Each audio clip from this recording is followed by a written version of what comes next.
Welcome everyone to our chat about gratitude. I'm Darcy Buckgard here with high school English teacher Erica Dyke. Hey Erica. Hey Darcy. Hey, will you introduce yourself? Tell us a little bit about your story as a teacher. Sure. I'm originally from Bowman, North Dakota, and I got my undergraduate degree in English education from NDSU. I got to student teach at Fargo North, and then I taught for 4 years junior high English in Hazen. And then I taught in China for 2 years at a university.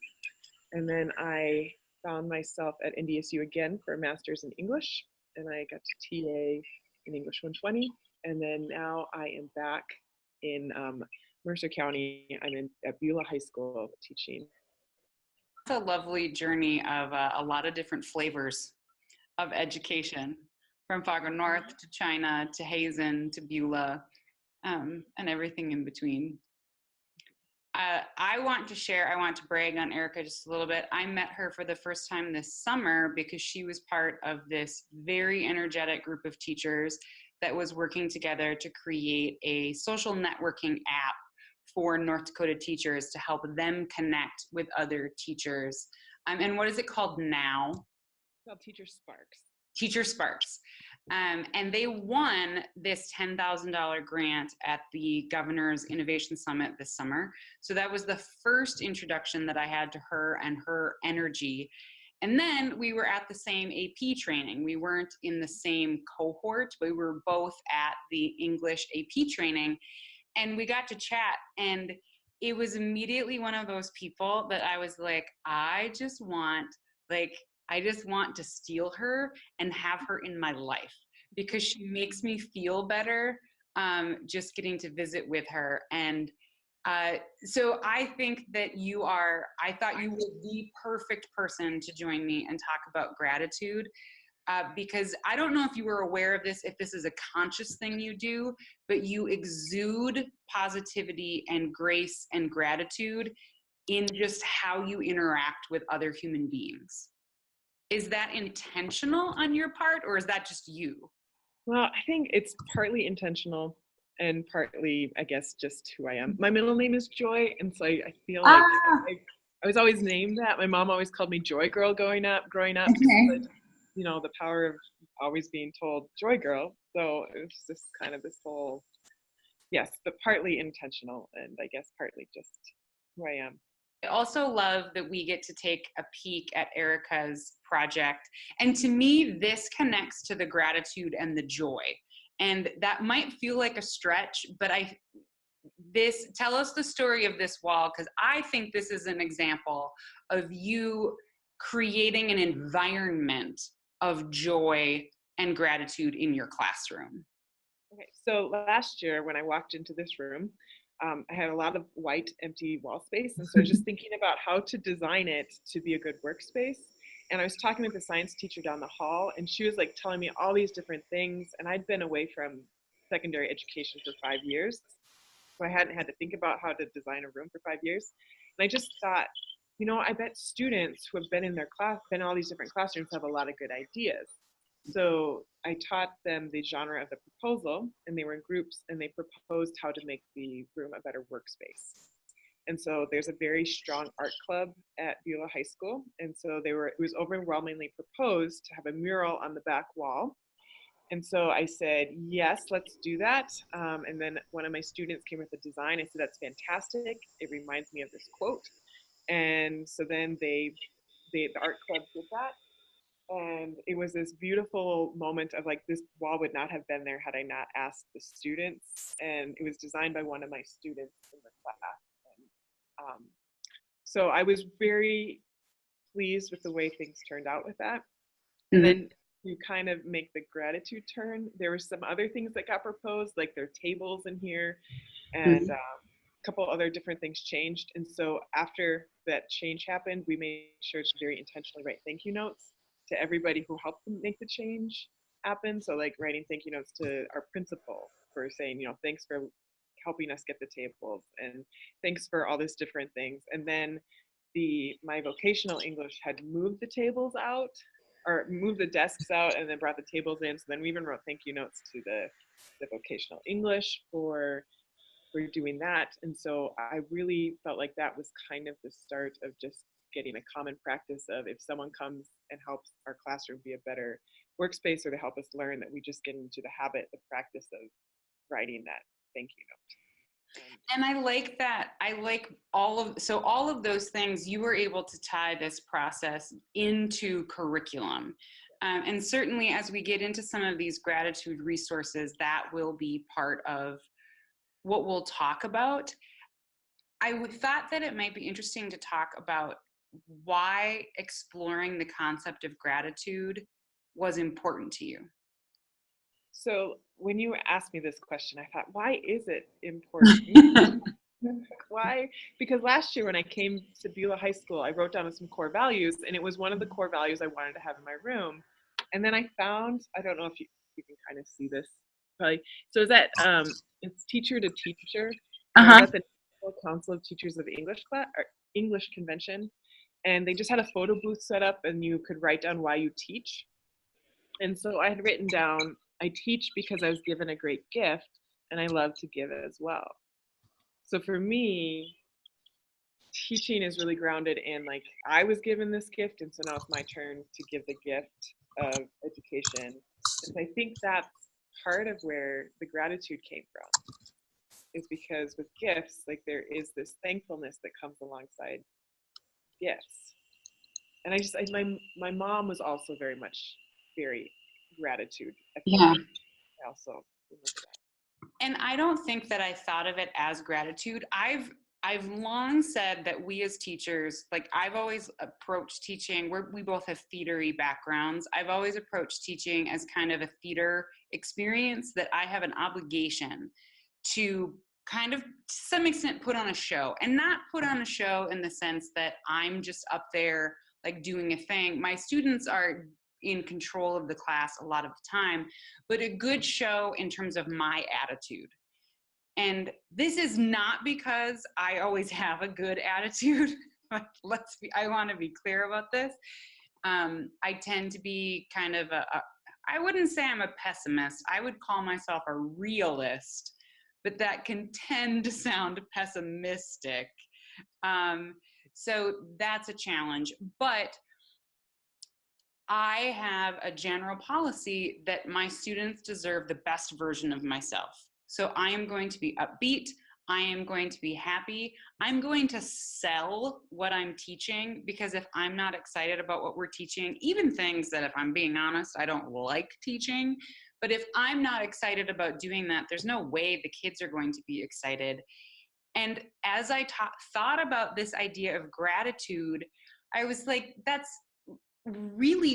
was what I was modeling, because negative things would come up, and like kids would talk about challenges or talk about things, and I would go, that's an awesome opportunity for you to get to practice something new.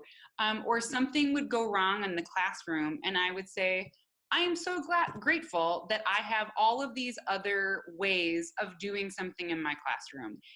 And again, this was not conscious, but as I look back and I reflect on what I try, and again, try, I'm not saying I'm successful all the time. But a lot of that positivity came back to being grateful and joyful about the things that I do have and the things that are working in the classroom, rather than focusing on the things that are going bad or things that aren't working. And so for me, I think this idea of gratitude, and then the more I looked into it, I was like, there is a lot of research about the value of gratitude and choosing to focus and to choose being grateful, just in your life. Well, it's interesting that you talked about your mindset, because I think for me, that's really, as I've been reflecting on it, it's been really helpful, because there's so many things that I can, like, stress out about, because there's so many things that we have to do as educators. My friend Diana Fliginger, she teaches in Ned Rose, teaches English in Ned Rose. She introduced me to the idea of operating out of abundance instead of scarcity. and it was an Angela Watson, like Declutter Your Classroom blog post or podcast. It was that idea of we do not lack for resources. We do not lack for like for things. And so we need, but we're so many times we're hoarding things. We're hoarding ideas, we're hoarding, like literally hoarding things in our classroom. And so that really helped me to kind of reframe. And then as I was thinking about gratitude, I'm like, gratitude puts you in a framework of abundance because you're focusing on what you have. So when I'm operating not out of gratitude, when I'm operating out of lack, like I complicate things, and I know I'm not as good of a teacher if I'm operating out of that lack. This for me, what I think, I love that analogy of the operating out of a point of abundance. For me, I think it's come from, as a teacher, I am used to hearing no quite a bit for various reasons. Sometimes, right, no, we don't have the money for that. No, we don't have the time for that. And when I hear that, I kind of take it as a challenge of like, okay, well, how can I do that without it taking a ton of time? Or how can I do that?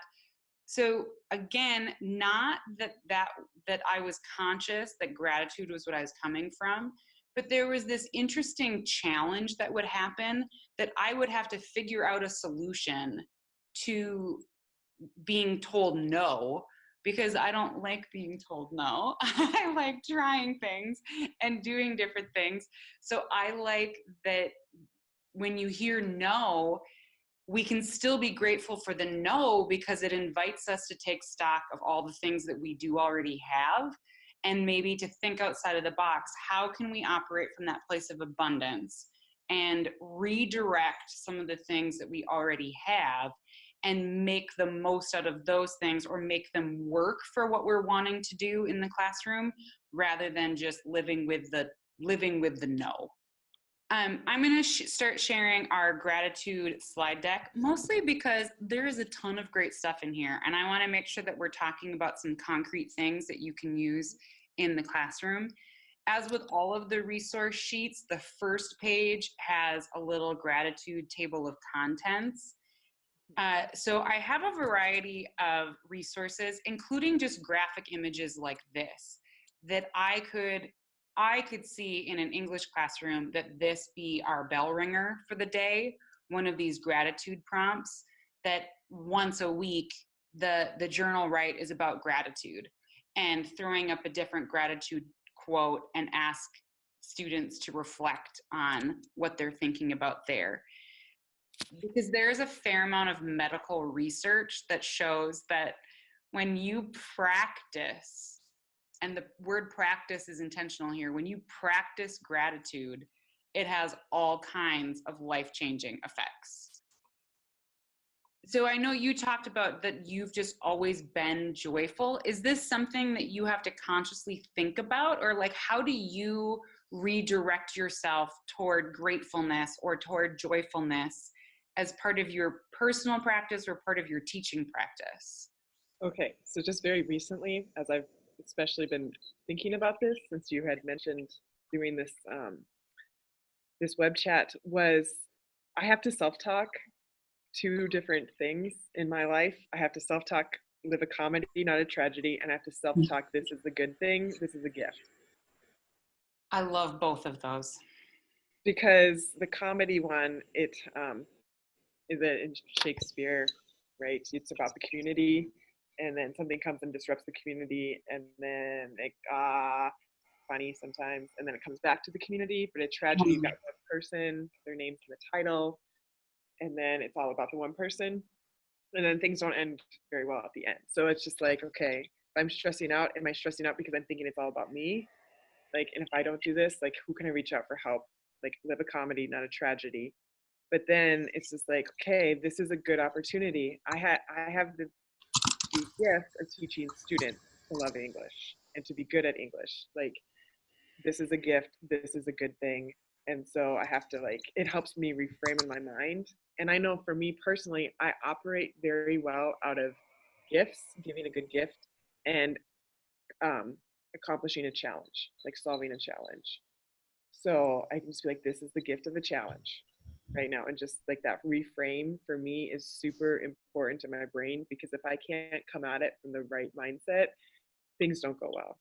And it's not good for me. It's not good for like my classroom. It's not good for, just life. So I've been very intentionally being like, it's a good thing. This is a good thing. And it's a gift. And because they are.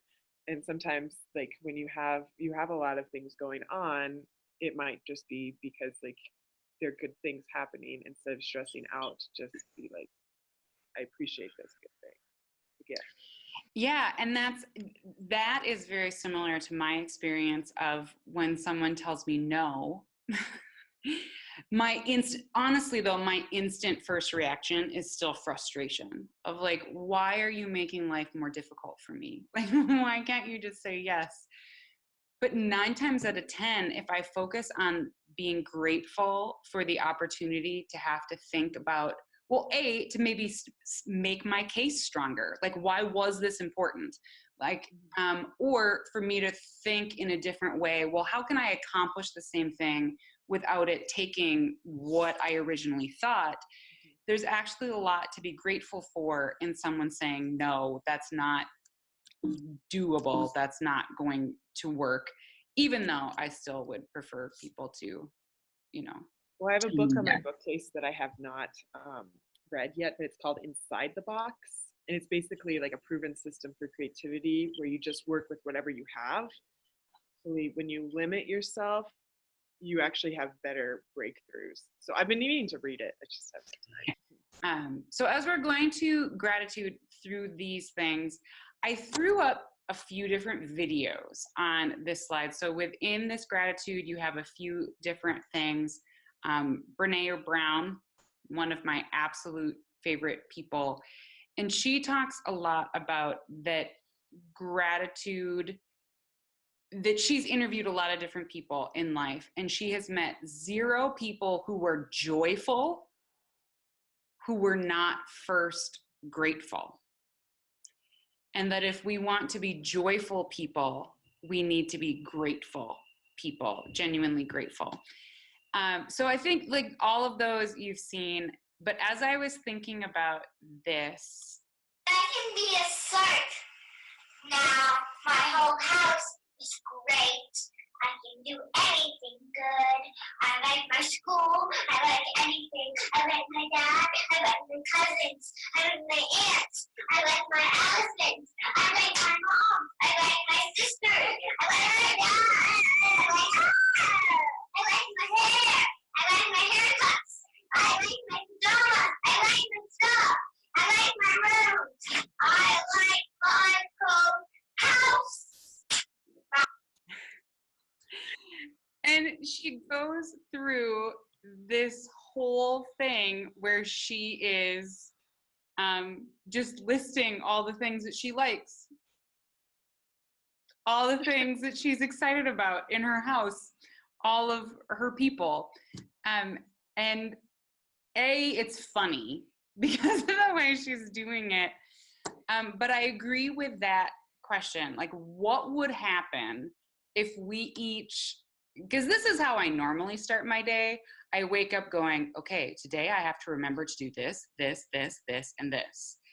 But what if instead we could reprogram ourselves to shift so that we are starting our day or ending our day listing some of the things that we are grateful for? Do you have any favorite other videos that you use with students or that you use to help fire yourself up? Well, for me, I sometimes have to go back to Brene Brown's Listening to Shame TED Talk, The Daring Greatly. And she talks about how shame plays 2 tapes. One is you're not good enough, which is scarcity. And then 2 is who do you think you are? And so it's just like, okay, that was just interesting to have like it named. But then she talks about how people want to be innovative and creative and change, and they don't want her to talk about shame. But so then she has to. She said, no, we have to talk about shame because it's like that's what led her to realizing like vulnerability is the way for innovation and creativity and change, dealing with change.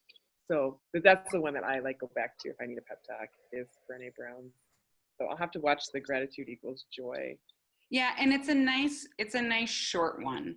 That it's just a nice little, she's sharing her research on what she's found. The Mayo Clinic, the 5 depths of gratitude, is just an interesting look at the various, it's kind of a scale of how grateful are we. So it could be an interesting thing to do with your students, just to be aware, like, which of these people are you? I am rarely a 5, but I'm glad to say that I'm rarely a 1 either. But there are certainly, it's just an interesting perspective of, like, here are the different levels of gratitude. So a short little video. This one goes through 12 medical reasons based on science, similar to this Mayo Clinic video. This one down here is just a little bit more sketch notey. But the Mayo Clinic video is actually this doctor talking about his research on why you need to practice gratitude and all of the medical benefits that come from living a grateful life. Again, throughout here, I have a smattering of slides. So again, things that you could think about, how might you use something like this in your classroom, either as a journal, right? And making them strategize how they're going to do one of those 5 gratitude things for a month, and then keep a gratitude journal of how did it go. If you chose number 1, what were your compliments? Like, actually graph this. Like, what was the compliment? What was who did you say it to? What was their response? And actually have kids actively think about one of these things and have it be a gratitude challenge. And we're coming up on November.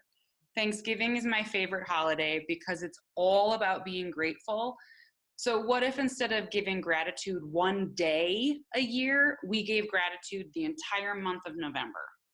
And we helped our kids foster, particularly as we're going into the holiday season, what if we helped our kids foster an attitude of gratitude every single day? And we helped nurture that in them with some activities. And I'm putting you on the spot here, Erica, but you're a creative person and you have like this theater mindset as well.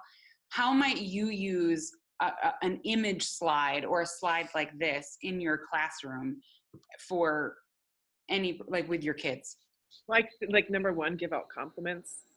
When I saw this slide, I thought, oh, I guess I didn't realize I was giving out compliments. I made certificates for a couple of the staff members, like our new secretary person. Well, secretary, she's a person. Our new secretary, when she came, like last February, everyone was just like, man, her voice over the intercom is so great.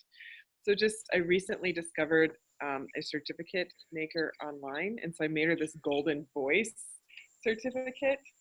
And then I made the science teacher like a golden kitchen because she's really good at baking some stuff. But I could totally see, bring it back to the students, having them like toss out, like, let's get creative. How can we give out compliments? Like, let's brainstorm all these different ways that we could give out compliments. And in the English classroom, how could we use writing to do that?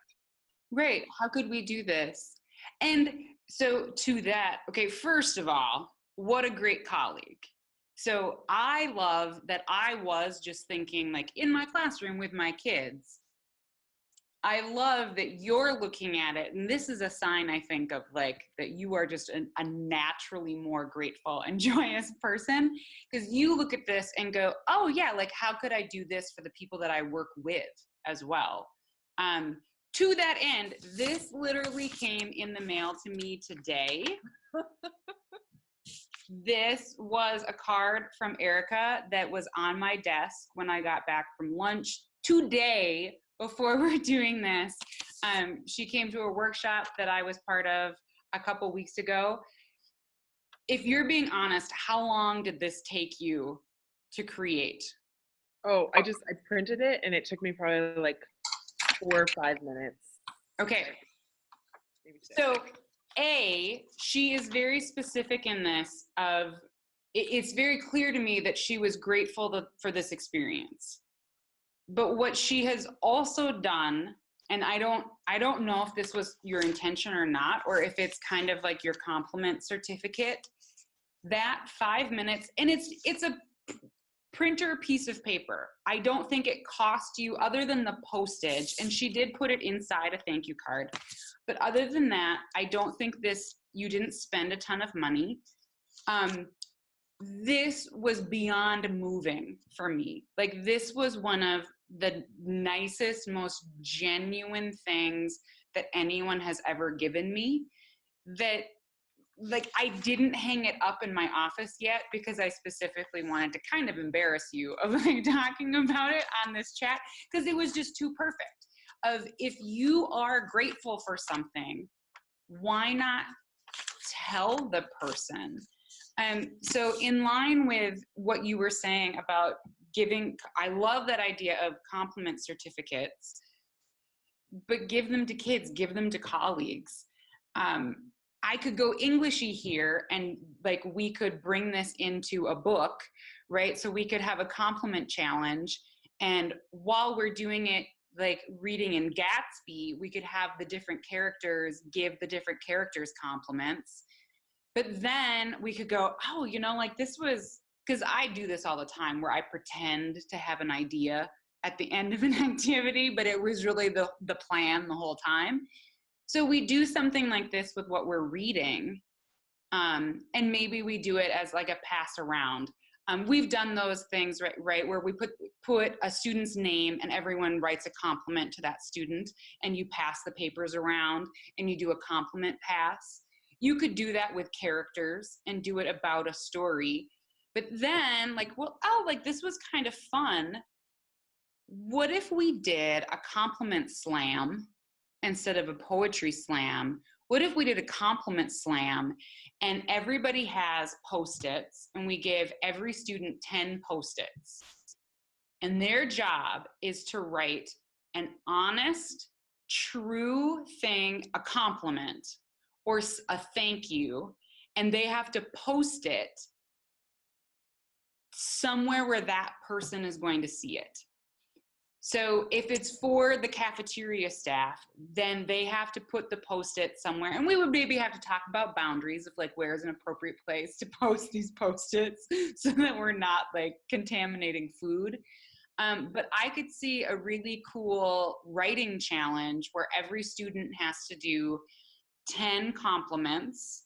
And so if I'm thinking about this list of 5 things, maybe instead of a challenge, maybe like for the week, this is our challenge for the week. And I find a few ways to work it into what we're doing in actual English class. Like today, this week, our gratitude challenge is compliments. And we do a few things as characters. We do a class-wide compliment slam where we just compliment each other and we say what we're grateful for with each other in the classroom. But then we do a compliment challenge and everyone has to take 10, 15, 20 Post-it notes and write a compliment, and then you have to post it for someone in the school. Mm-hmm. Yeah. I like that idea. I never thought of a compliment slam before, but. Well, because I just made it up based on like brainstorming things. So that's not something, but I could see in the month of November, why not do one of these a week? The first week in November, like, it's November, Thanksgiving's coming up in a few weeks, and this month we're going to practice being grateful. And our first challenge of the month is giving out compliments. And then week 2, we're going to make lists of the things we're grateful for. We're going to, and then 3, the challenge is to volunteer somewhere. I don't know. I think that could be an interesting little practice. There is so much information out there about gratitude. These are just a few of the articles that, as I was thinking about gratitude, there is so much out there. One quote I do want to bring our attention to is in this first, the gratitude can fuel school transformation. Our brains need to feel gratitude in order for us to want to be at work. Our brains are like Teflon for positive experiences and like Velcro with negative experiences. This is true. So Erica is creating positive experiences for her colleagues. And I think of, if I want to have a classroom community, if I want my kids to feel safe in my classroom, how can I de-Teflon their compliment brain? How can I scratch away that Teflon so that those positive experiences start to stick? And how can we loosen up that Velcro so that those negative, how can we reverse that equation so that these moments of gratitude start to stick? And that was something that I know I personally, this is why this note from Erica is so powerful. Because I'm going to think every single day about all of the things that I'm bad at, the things that I screwed up, the things that I didn't do right. And to have one person tell you something that you're doing right and that they're grateful for it, like, that goes a long way in helping shift that equation. Do you do anything, like, you do those certificates with your colleagues? Have you done them with your kids? No, this was just it was like 2 weeks ago. I discovered it for the first time. And I was like, oh, this could be really fun. And you could totally give certificates out. I mean, like when you're talking like book characters, totally great certificates for that would be fun. And that the kids could give each other certificates. I also liked the gratitude is really good for your health, but it's not something, there was this, they compared it to, it's not like getting a vaccine. It's not like you just do it once a year. It's not like Thanksgiving is enough. Like, we're grateful on Thanksgiving, and so we're covered. Our gratitude is good for the year. It's a daily vitamin. We need to be grateful all the time. It's part of the 12 habits of healthy living from the Mayo Clinic. Like, one of the 12 ways to stay healthy is to be grateful. You mentioned a different Brene Brown web chat, and I feel like you and I were talking about a different Brene Brown book. And I struggled because Daring Greatly, I wouldn't say is a book about gratitude per se. And yet that was a book that did help me embrace daily challenges and thinking positively about them. Well, and the other thing too that with Daring Greatly, when she talked a lot about like not putting your worth in your performance, and I was like, whoa, because I know, like, as when I was a student, I put some weight on what grades I got, and like that's who I was, and so it's just kind of like that whole, like, okay, to be grateful and thankful for people for who they are, for students who they are, not how they can perform. Yeah, and like them not being the best person at English isn't who they are. Like, that's not their sum total of who they are. And so to choose to find some of those, I mean, this is like, it's like looking for the joy in the people around you and being grateful for what every single child brings to the classroom. And my superintendent's really big into like helping kids find their gifts, and that being a big part of education is that kids know what they're gifted at, and find that spark, find what brings you joy. Are you doing anything this summer? We had talked about joy projects, and I know that was, I feel like I'm putting you on the spot a lot, but would you just talk a little bit about what that idea was and if there's anything happening on the joy project front? Well, I did do one thing with the Joy Project so far is that so last year when I was new, I had my students with the learn the genre proposal to make a better workspace, which is how I got the wall. And so this year I set out the challenge for them to propose how to add more joy to the school. And so it was interesting. We got a class fish because of that. Dillard. Dillard, who lives in a dill pickle jar. But it was interesting for them to think because you had the book Joy Incorporated. That really was what sparked a lot of that. Is this idea that joy is your own product, and like Rich Sheridan, and they're not working to produce things. Like they're not actually working to produce the. I mean, they are producing it, but like their end goal is not the thing they're making. Their end goal is joy for everybody involved. So that's what inspired the joy idea. And so, yeah, the kids also had never thought about having joy be an end product or like how to add more joy. So that was interesting. And we have some ideas came about, like Dillard. That's kind of the biggest one. Dillard has brought a lot of joy to our classroom. Yeah, but just to wanting to do more about like having kids choose things that like brings them joy for writing about, and trying to give more choice to what genre they write their ideas in, like to respond in a genre that is something that they find joy in, although I haven't phrased it like that yet. But And what if we turned our classroom over? Like, this to me would be a good challenge that I would love to try in my classroom. What if I gave over, and this kind of connects to the genius hour idea, like what if I gave over one day at the high school level? It would be one day, like what if on Fridays the students had the opportunity to just explore what made them joyful,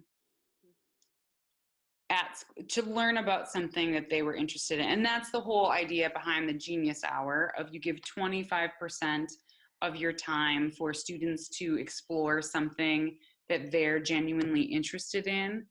And I like the idea of calling it a passion project. I think calling it a joy project would make just as much sense. But what would happen if we consciously made choices, worked with I love that you are turning the power over to the students and saying, what do you think? It's one thing for you as a teacher to think about it, but what would make you students more joyful? What if we consciously did that? What if school was a joyful place that students we're grateful to be at? Like, what if that was what we fostered every single day in ourselves and in our kids? How would that change the culture of the school and what we were doing around us?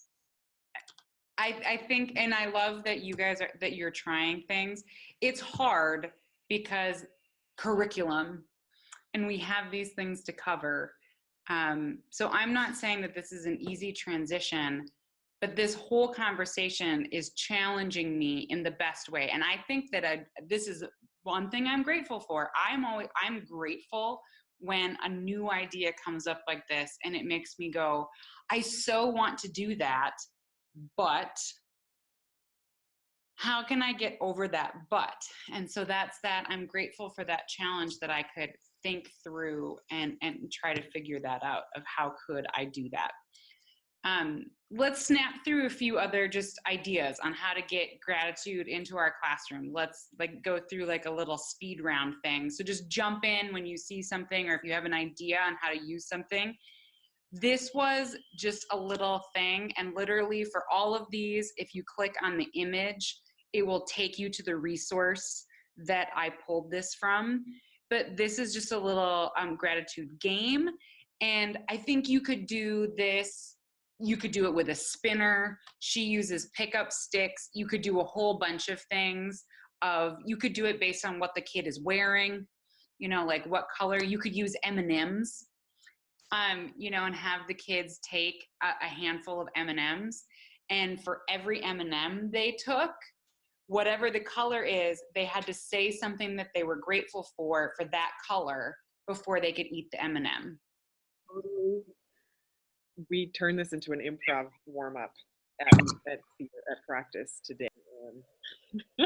And so we just went through, and each person, so one person started as a name as a person you're thankful for, so they jumped in and they kind of freeze framed or made that person, and then we just kind of created a scene, and then the next person was a place you're thankful for, and so they had to create the place, and then a food, they had to bring that to and then when we got through the list, we listed the people, and then we just started again. That's how we started. That's really fun. So you made it a physical, visual representation of those things. Yep. That's really cool. So this was just literally, I saw the image first and was like, this could be an easy, quick thing to do for kids as they're coming in. Again, click on the image. It'll take you to the resource. There was this interesting little 7-day challenge for helping kids be more grateful in the classroom. And so she has a couple of resources there. There's just too many great things to go through. I might have clicked this twice. It's a little slow. There are a whole bunch of gratitude journal prompts. So check those out. And then just a few little things. So again, once this idea of gratitude has been on my brain, I see stuff about it everywhere now. That it's not just a crazy thing. I saw this picture. My aunt posted this picture of Thankfulness Pumpkins, where you take your pumpkin, and you can see on this image, they've written, a family has done this, where each person wrote their name, and then they listed on the pumpkin things that they're thankful for. But I think it could be kind of fun to do a class thankfulness pumpkin and have each kid as a class, and then you would have this pumpkin for the month of November representing all the things that we're grateful for. Mm-hmm. And I see that you have on there, create a class gratitude jar. That is writing prompts, or pull out a couple different slips and say, okay, tell me a story that has these 3 things in there. And so it gets you going. Or some kids working on creative, some venture, and they're like, okay, go to the gratitude jar and pull things. And your challenge is to add those 3 things into your story. That's a great idea, that you can take this gratitude jar that kids are building organically and naturally, but then also use it for other things. I did moments of joy. So again, this is something that I haven't really thought of completely constructively. My goal from it was, I want my classroom to be a happy place. But I think if I had come at it from the angle of, I want my classroom to be a grateful place, that would have had even more power and would have been more effective, because you don't necessarily have to be happy first to be grateful. You can be grateful and still be sad or in a bad mood, but you can still be grateful for something. And so I would have my students do moments of joy, and I found that it was a great way, for me to get to know my students more, because you could pay attention. When I did this with juniors and seniors, I didn't always make everyone participate. It was a bit more optional. But in my theater classes, it was never optional. You had to share something. But I learned very quickly, those kids who rarely said anything, that was a red flag to me. If they aren't aware, or if they don't feel like they have something in their life to be proud of, or to be grateful for, or to be joyous about, that was a concern to me, that gave me another reason to talk to that kid. And then when kids would say things like, I'm really excited, I'm grateful because I get to see my dad this weekend. Well, that was also telling me a lot about that kid, that is something that doesn't always happen.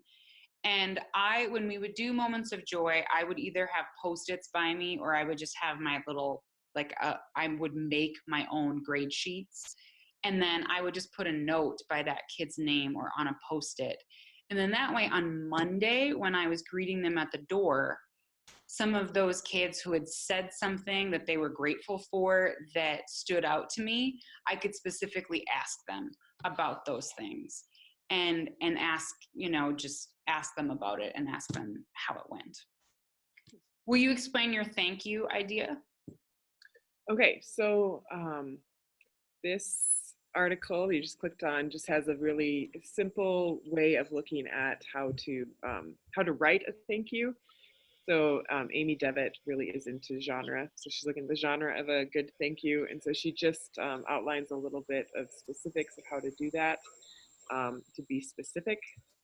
And it's also interesting in that article that she mentions how it's a very cultural thing. Like in America, we say thank you a lot. Because I notice in China, my students, it's like, you don't need to thank. Like, that's just what we do. And I'm like, well, my culture says say thank you. Your culture says you don't really say thank you. But it was, could you scroll down just a little bit? Mm-hmm.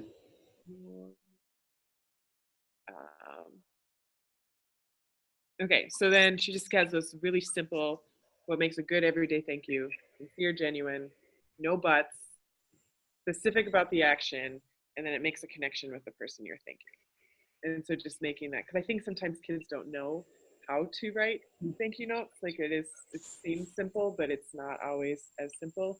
So first semester with my sophomores, and sometimes with my other classes too, we would try to start Monday by writing a thank you note. And I didn't grade it, and I said, you just need to write it and you need to share it.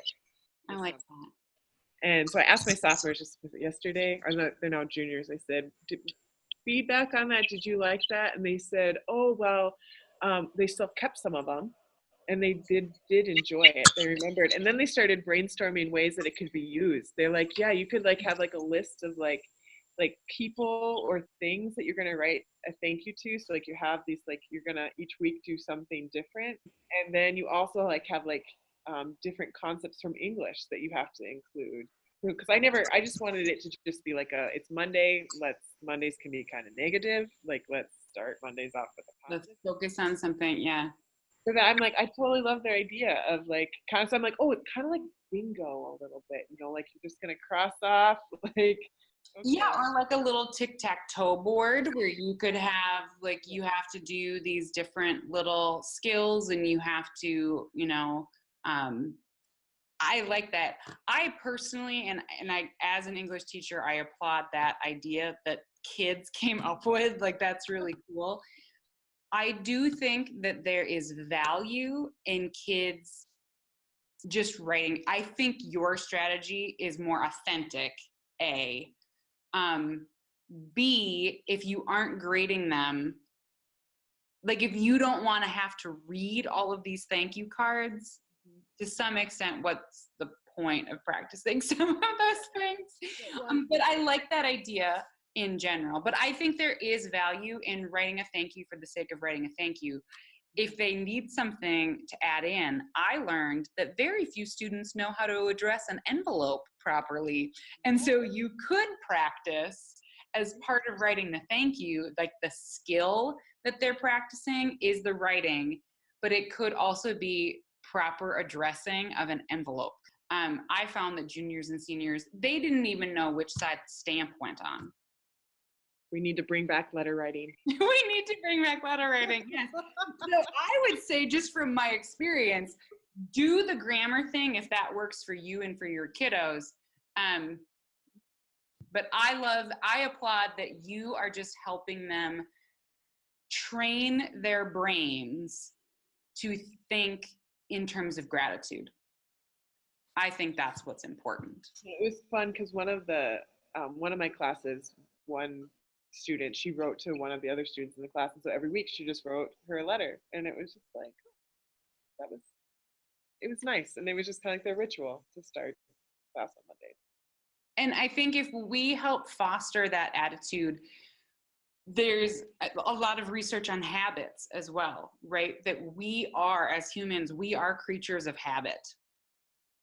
And if we make gratitude, if we practice gratitude to the point that it becomes a habit, what a gift could we be giving a generation of kids that they are choosing to focus on those positives, to choose to focus, as Erica said, on the abundance instead of the scarcity. It's that same graphic. I've heard that, when you're thinking about what you have or what you lack, don't look at those who have more than you and compare yourself to them. Look at those who are less fortunate than you and be grateful for what you do have. So instead of thinking of, oh, well, like I don't have all of these things and that scarcity, think of all the things that you do have and that you can do. Was it Theodore Roosevelt said, comparison is the thief of joy. I love that. You're right. That is, yes, it just steals everything from us. And so there are a few more pages of gratitude activities. Some of these are repeats because this was an article that so Erica nails the thank you cards. And I love that she just did that on Mondays, that kids wrote thank you cards. Some schools have different teacher appreciation or different things that they do. So I think that this is a great way. And I would encourage you, if your school is willing, to encourage your kids to send thank you notes to people in the community as well. Like your school community, yes, that they don't have to mail.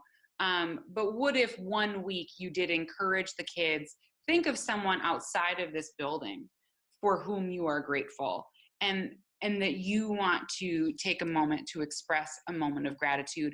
And then they do have to look up the address, they do have to practice, and then as a school, mail those. So see if your school is willing to mail, because that could get expensive. 100 kids writing a thank you note could get expensive. So check on that.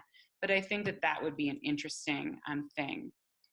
You gotta love Mr. Piglet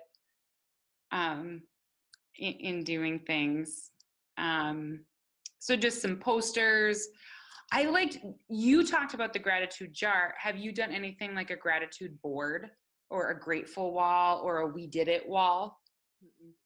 A celebration wall? I haven't either. But I like that image in my classroom. What if one wall, like your stars and ships, what if one space in the room was a place for us to celebrate what we're grateful for? And it doesn't have to be complex. Like Erica printed off a picture of the two of us and she wrote like a note on it that could easily be thrown up on a gratitude wall. This, similar to the quote that you just mentioned, Dickens has this one, reflect upon your present blessings, not on your past misfortunes.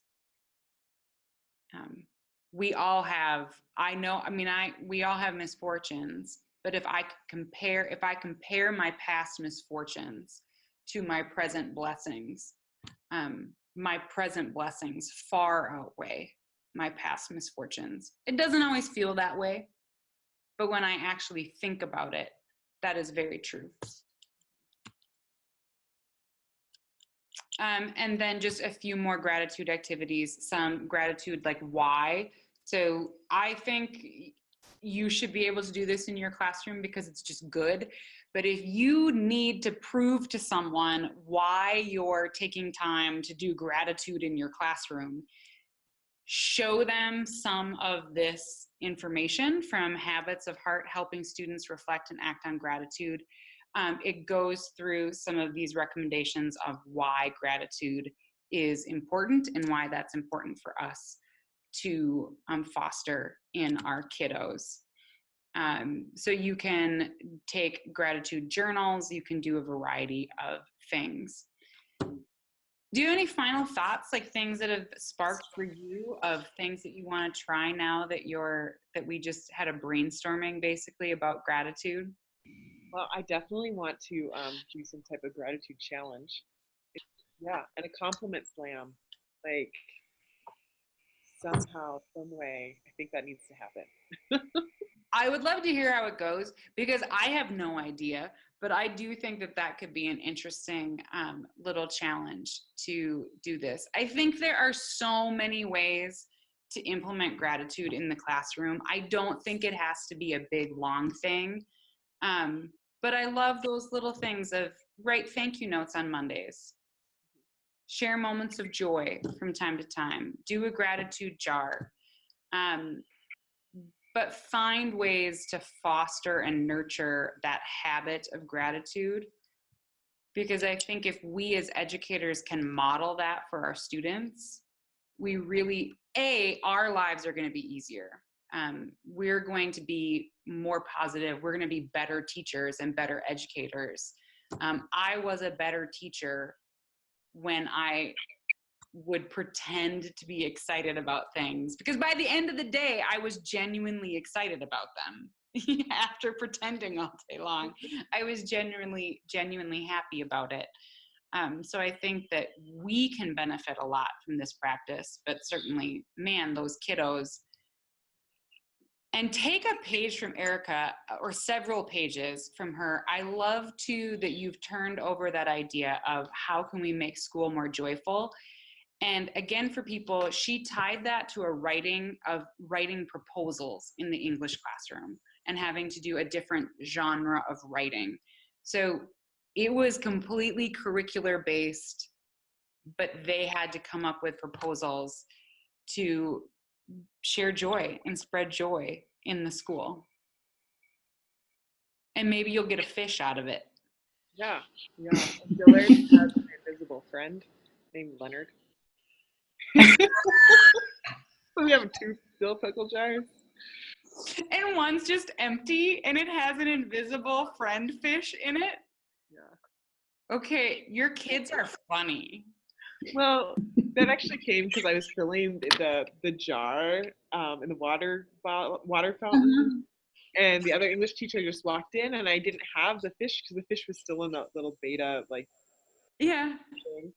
And so I just said, "Mrs. Overstreet, we're getting a fish," and she's like, "There's nothing in your jar." Like, is it imaginary? Imaginary friend.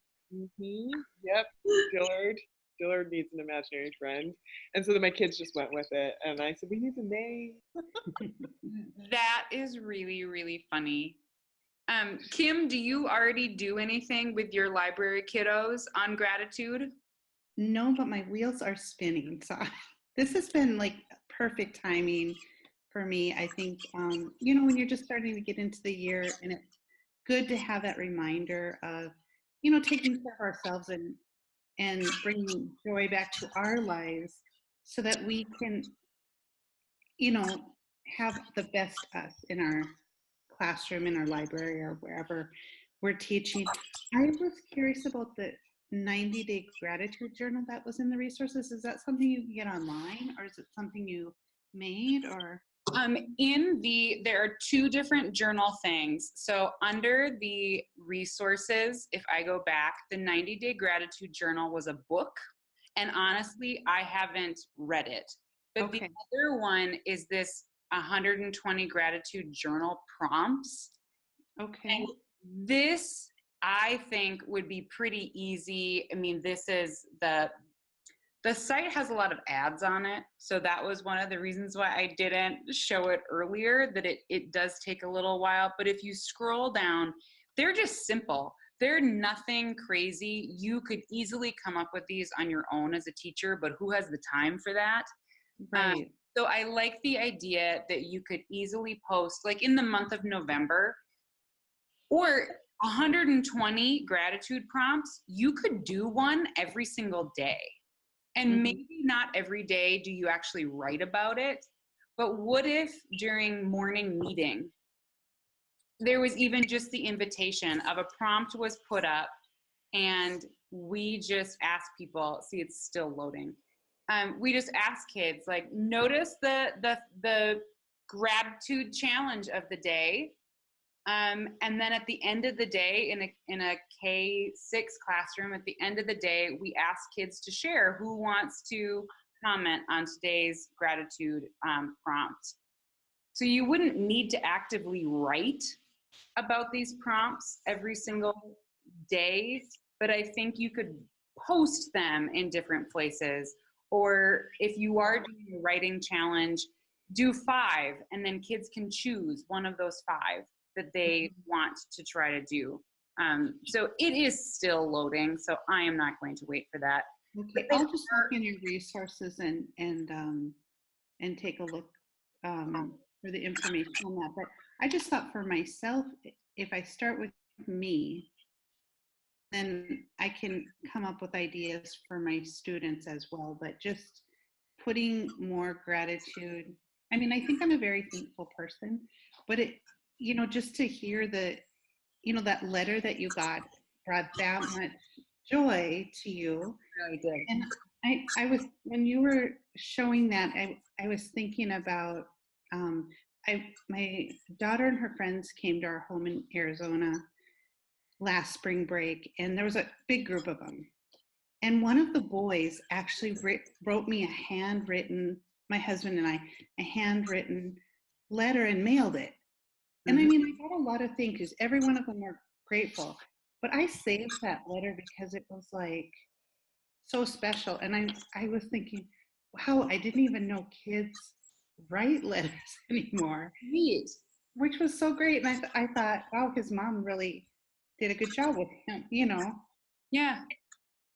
And you're right. A lot of times parents do that with their kids. But what a great gift that we as teachers, like we all have shared now a story where a simple thank you really changed our entire day. Absolutely. And changed our perspective. So what a gift to kids to give them time in class to write some of those things. And what a positive shift for your community if, like, think of all of those ripples of joy that come from that one moment of a kid being grateful, and the ripples of joy that come from that as it's spreading to the people in your school community or outside of your school community. And this is not the reason to do it, but what a good PR existence. Like if you did write letters to the community, I would encourage you to use school stationery. But what a great thing if your students are sending letters out into the community. I don't see how any member of the community would not see that as a really amazing thing and a great, a gift that you're giving those kids and the community. So I have not done, I was looking at this 90-day gratitude journal for myself, and there are tons out there, Kim, and anyone else who's interested in one. This was just from the things that I was reading. I liked the format of this one the best. Okay. And it said every day there are 3 prompts, and 2 of them every single day are the same. So every single day you're asked to reflect on the same 2 things, but the 3rd prompt is a bit of a wild card, and that one changes day to day. Okay. But it said that it's designed to take about 10 minutes to reflect every single day. And if anybody does try it, if anyone does test it out, it's in my cart right now. I have not actually hit purchase. But if anyone does try that out, or you have other resources, please add those down to the comments. If you're watching the video, please share those so that we all have more ideas on how to bring joy and gratitude into the classroom. I've kept both of you longer than I promised. That went really fast today, for sure. But I do love what you said about needing to bring back letter writing. I think that's great. And I am grateful for both of you because I needed this more than you know. So. Well, we're sending a hug, and thank you for sharing that. Thanks for being willing to just express that moment of gratitude. I'm so thankful for both of you because maybe we're all in that same place. I've had a lot of things on my mind that have been leading me more toward the negative. And this was a beautiful reminder today and always of how much joy I am surrounded with, because I have people like you in my life, but I also have so much to be grateful for. Thank you. So that's our slightly extended session on gratitude. And I am very excited, and I'm hopeful that a few of you will try a gratitude challenge in your classroom, whether you start the week of Thanksgiving and take it through the holidays, or if you start in November and do a month of gratitude, or you decide to integrate this into just a weekly habit of gratitude. I'm excited to hear how any of those projects go, and just to see that shift in what you're seeing in your classroom, in your students, but also in yourself, if you're taking a little bit of that gratitude challenge just for you. So until next time, we'll see you, and be grateful.